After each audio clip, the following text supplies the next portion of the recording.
Hello, and welcome to Employment Practices Solutions discussion, The Next Best Thing to Being There, Virtual Investigations in the COVID Era. I'm your host, Lisa Dishman. It's probably understatement to say that the impact of the COVID pandemic has been far-reaching. A significant shift for EPS and for our consultants has been the need to provide services virtually for our clients. That includes investigations. In-person interviews have been a hallmark of our investigations for 25 years, literally. We're marking that 25-year milestone this year. But in the past year, as our clients have coped with pandemic-related travel restrictions, we have delivered almost 100 investigations virtually over Zoom, Teams, FaceTime, you name the platform, and we've used it. And having accumulated all of that experience, we wanted to share our impressions and our guidance for adapting to this new approach to investigations. Today, I'm joined by three very experienced investigators. Their EPS experience alone covers close to 50 years. I'd like to welcome my colleagues Stephanie Davis, Amy Jacobs, and Jill Rorschach to the conversation. And I'd like to have each of you introduce yourself with a bit about your background and your role at EPS. Steph, do you want to kick us off? Sure. I started with practicing law in New York, employment law in New York for 5 years before joining EPS in 2000 as a consultant. I then spent the next decade, 2000 to 2010, as a consultant, mostly doing investigations and facilitating training in the workplace. And in 2010, I moved to management, where I oversee operations, the corporate staff, and the consultant group, as well as some service provision stuff. Amy, welcome. Oh, thanks. Hi, Lisa. Hi, everyone. I'm located in Fort Worth, Texas, and I've been with EPS since 1997. During that time, I have worked as a consultant and worked with all types of clients, delivering all of our core services, investigations, training, and expert testimony. Prior to joining EPS, I practiced employment law in Texas. Hi, Jill. Hello. Hi, everybody. I have been with EPS since October of 2018, and I do the same kind of work that Stephanie and Amy described as far as investigations, training, and also I do a lot of policy work for the team. Prior to joining EPS, I was in employee relations and HR policy, and several different roles in the financial services industry for about 25 years. The Brain Trust is here. I'm so glad for each of you to have joined me today. I appreciate it. Let's start. Steph, you've led our team in this pivot from mostly in-person investigations and frankly all of our services to almost all virtual service delivery over the course of the last year. Can you talk a little bit, sort of set the stage for us in terms of how that shift happened and what we saw in terms of what our clients needed and how our team moved to address their needs? Sure. So from a client standpoint, the shift was it was almost instantaneous. It went from really business as usual in early March of last year, to within a matter of weeks, everything going virtual. And that was because some regions were under complete lockdown. Other clients were just very concerned about safety, naturally, and protecting their employees and us. So I would say by mid-March of last year, the vast majority of our work went to being conducted online.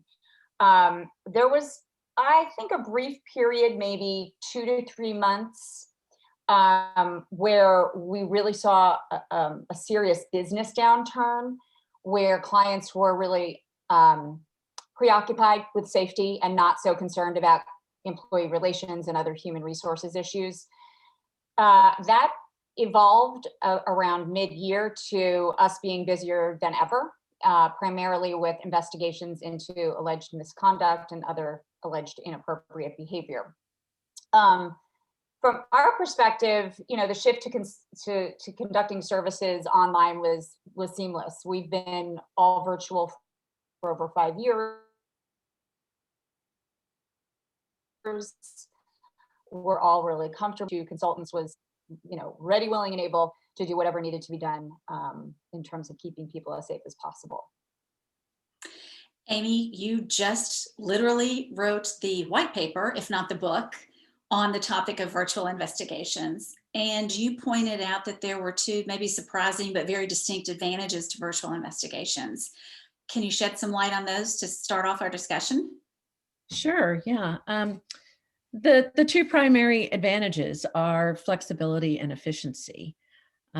First, just start with flexibility. In a virtual setting, the investigator and the witnesses both have many more options when it comes to the interview itself, the timing of the interview. And one thing I wanted to note is that, so many of our clients have different work settings now, right? There's essential workers who are back on the job and really never left the job. There's some clients who have gone completely remote. All their employees are remote and they may never go back. Others have a mixed workforce where some are in the office, some are home. Sometimes they're rotating so that people can have time in the office and be socially distant. So I say all that to say that if you were trying to conduct these interviews in person, you would have a lot of logistics to manage. So, you can get right to it as far as the when of the investigation, as opposed to the how and the where.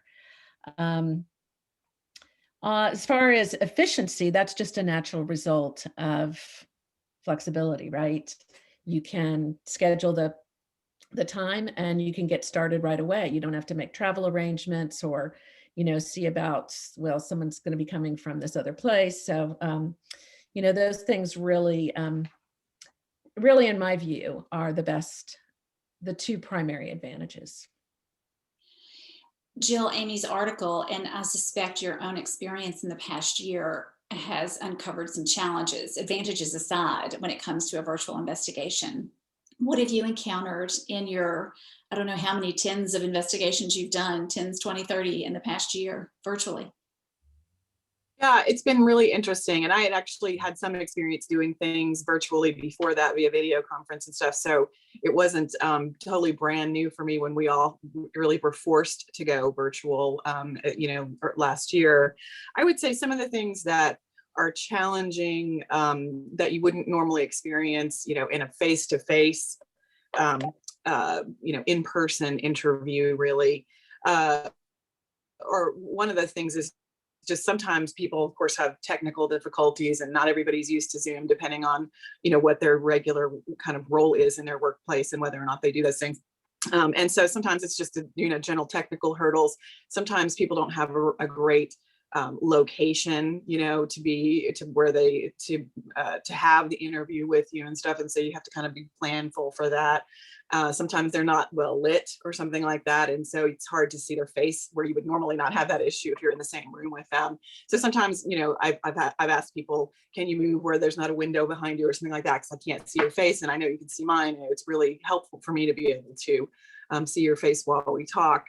And so I think just kind of those kinds of things. Also, one challenge that, is not something you would face normally in a face-to-face in the same room kind of interview is when you need to have the witness look at documents or something like that. You would normally be able to show them maybe text messages or screen prints from something.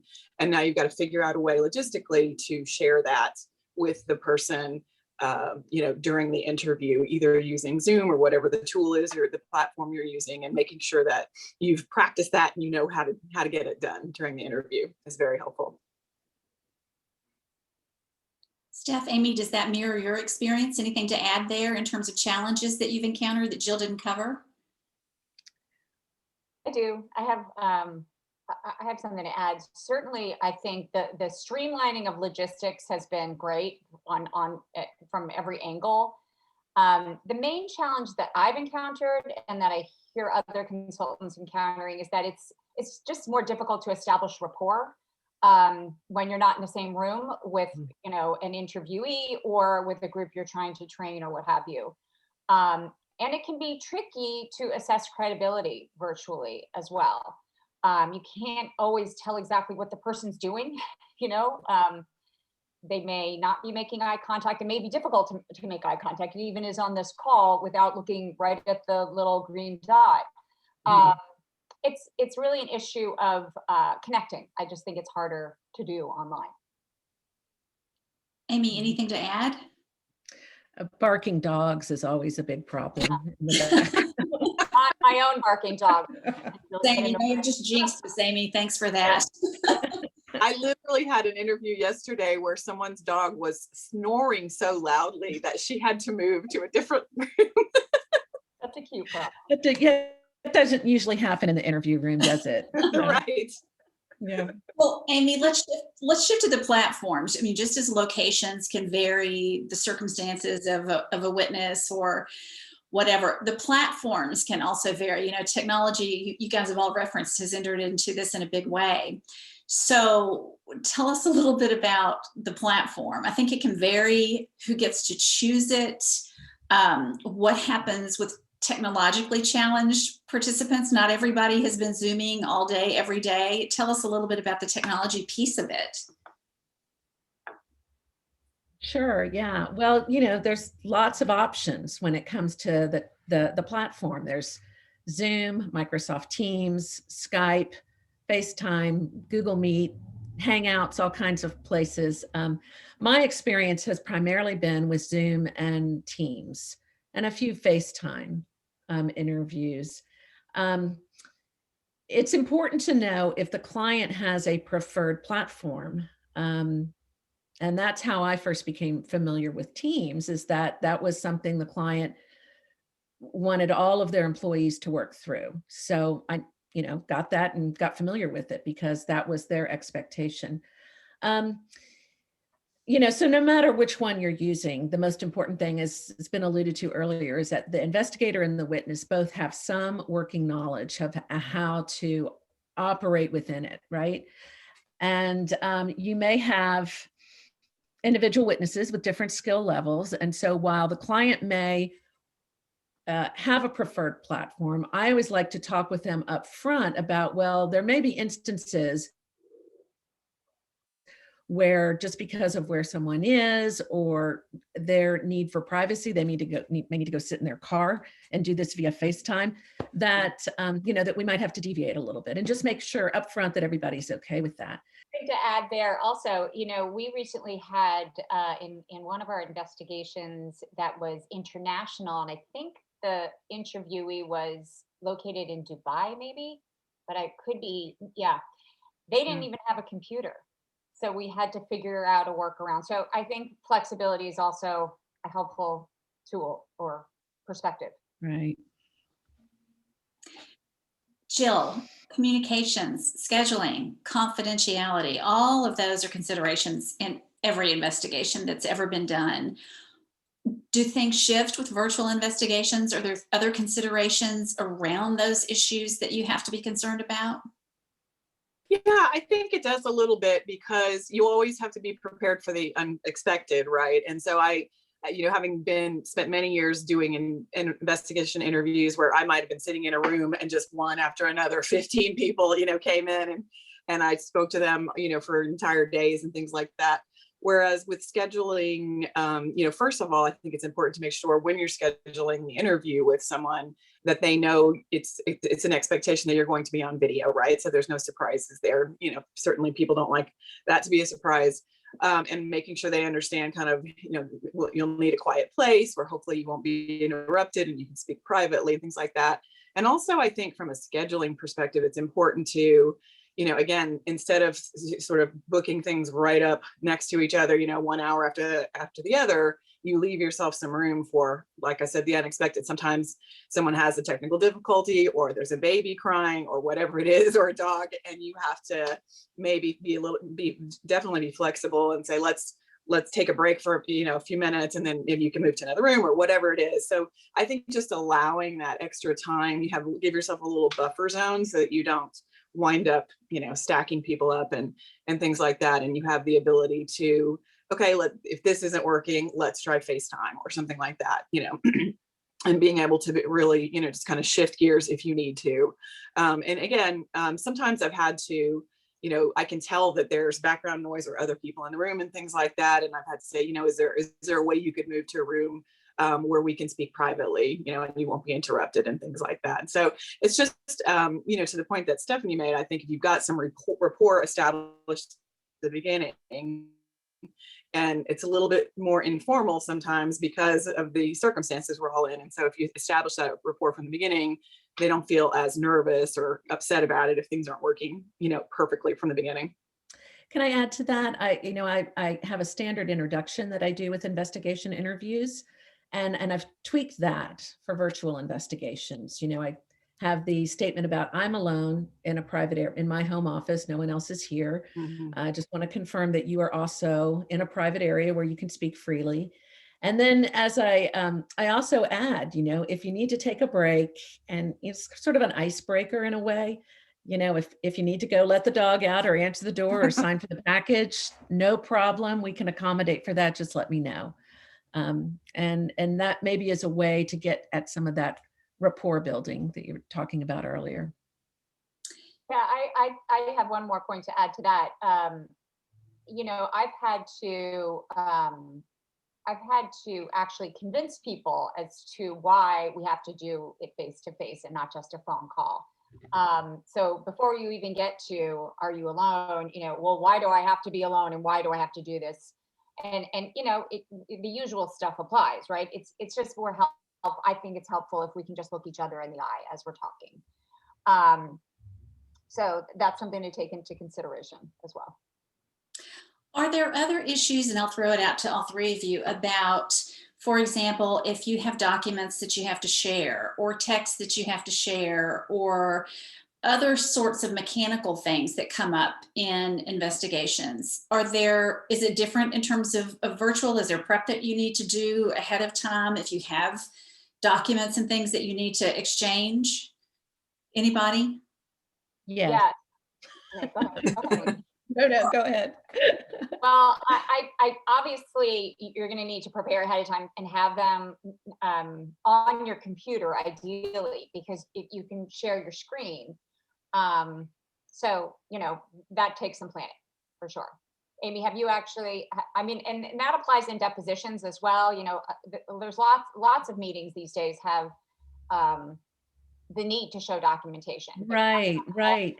Yeah. And when you're talking about preparing for the investigation interviews, the content doesn't really differ from the way we'd normally do it. You know what documents you want to talk about, the questions you want to ask, all those types of things, but it's the context. It's building that virtual room and making it user-friendly for both of you with respect to all sorts of things.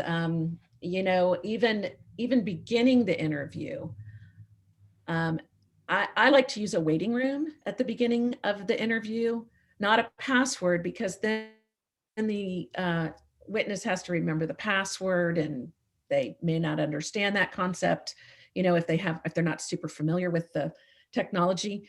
But with the waiting room, I can see when they arrive, I'm ready to go, and they don't just pop up on my screen right at the beginning. And same for them. They have a little time to know, okay, I'm here. We're going to start in just a minute. There are also, some of the platforms will help you address important items like lighting, which came up earlier, like ambient noise in the room that you might be able to tweak to create your virtual room and make it more appropriate. But with respect to sharing documents, what I found is it is much easier on some platforms than it is on others for me. And it's just been a learning process. And I think someone mentioned, I think it was Jill that mentioned earlier, that practicing these things until you are comfortable with them is really critical, because when you can't share a document and you need to discuss it, well, now you're, okay, well, I'm going to email it to you. What's your email address? All those things. And it's delaying the process and just getting everybody off track. So I just want to reemphasize what was said earlier about practicing those things. Yeah, and one thing I would add to that too, Lisa, it sort of is similar to sharing documents. Sometimes you have to play like the recording of something, you know, a recording of a phone call or a recording of a conversation between two employees, for example. And, you know, if you're in the same room, that's not a hard thing to do, even if the audio quality is bad. But I've had situations since, you know, doing this on Zoom where the audio quality was so bad, the person could not hear it with me playing it on, you know, through the platform itself. And so in that instance, I wound up, I did have to sort of like finish the interview without that piece of it and then have a follow-up where I had transcribed the phone call for that person and I put it up on the screen, shared the screen, and then we walked through the transcription of the call together. But that was just another way that something that I, you know, I wasn't anticipating and wound up having to flex again a little bit on that to get that part in. I'm curious if you all have encountered a time where whether it's access to technology, where an interviewee, a witness just doesn't have access or you can't manage it and you say, enough, I'm going to move to a telephonic interview and just dispense with the virtual. Is there a time and a place for that? Anybody? I've experienced that, and it was in the first virtual investigation I did. And I learned from that experience that it's really important to state up front. I'd like to speak via video conference, you know, video meeting, video Zoom. You know, and you can pivot in that situation depending on which witness you're working with at the time. If it's your some of your primary witnesses, you're really going to need to figure out a way to get face-to-face virtually. And a phone call, I think, is not going to be the best option. There may be less significant witnesses, maybe with smaller involvement in the investigation itself, that if they can't manage the technology, then a phone call, you know, just talking to them on the phone might be fine. What I've actually found is, with a few exceptions, most people are pretty savvy, whether it's on their phone or their iPad or their laptop. So that's been a good thing that I haven't had to deal with very often. So good. That's reassuring as we all move into this. Steph, you had a point you wanted to make. Yeah, I just wanted to make 2 points actually. The first is that two clients that I've worked with on investigations had provided, in terms of creating your quiet space, they had provided their employees with noise canceling headphones. So it really didn't matter what was going on with the dog or the packages because they were able to focus and hear me and I them. And then the other thing I just wanted to say is that, you know, the reality is that in this context, we simply have less control than we normally do when we're doing an in-person interview, and we have to accept and compromise sometimes. Those are all great points. Stephanie, let's bring this to a close. And I'm curious about the bigger picture questions. Are virtual investigations here to stay? I know it's sort of a subjective opinion. Are there other considerations that employers should think about, other leadership wisdom that you may have looking into 2021 and beyond? So for better or for worse, I do think they're here to stay.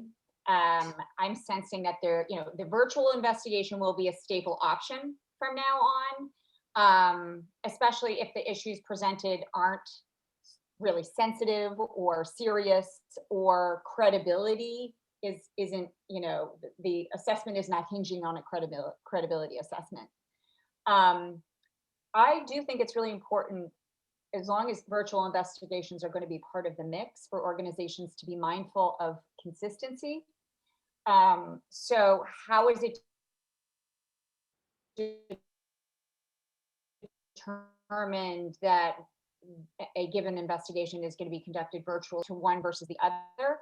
And how do we ensure that we're making that determination, we're applying those considerations consistently? And then the only other observation I would make is that most of us have had it up to here with virtual interactions because they're exhausting and draining. So it's worth remembering that that applies in the investigation context too. So while convenience is great, you know, convenient for sure, we also need to consider how to get the best quality information while ensuring that everybody's comfortable while you're gathering it. I think we can all agree with that. I appreciate that. Thank you guys. Thank you, Stephanie, Amy, Jill. Your perspectives and your experiences are so important. And thank you also to our listeners for joining us. You can read Amy's white paper on the subject and learn more about EPS services, including virtual investigations, at our website, epspros.com. That's epspros.com. And you can listen to this conversation in both SoundCloud and on Apple Podcast, or watch the video on our YouTube channel. Thanks for joining us. Thanks, Lise. Good to Thanks. see